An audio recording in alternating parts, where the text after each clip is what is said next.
EP Sports, balita po natin kay Coach Eric Spoelstra ng Miami Heat at ang pagdating niya dito sa bansang Pilipinas.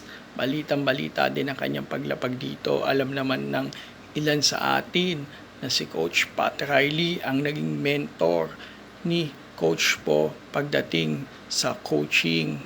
At isa rin mahusay si Coach Pat Riley. Ang basketball clinic na pangunahing layunin ng pagdating ni Coach Spoelstra dito sa bansa.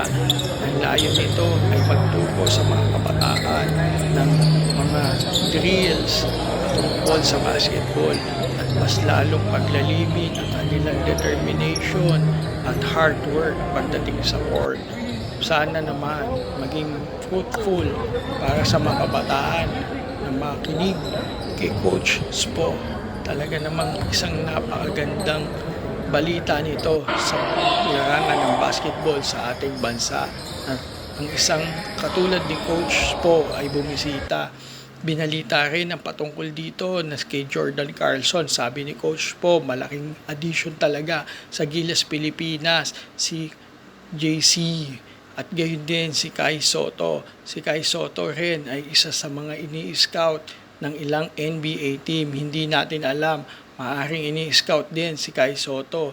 Kasama na rito si AJ Edu ni Coach Spo.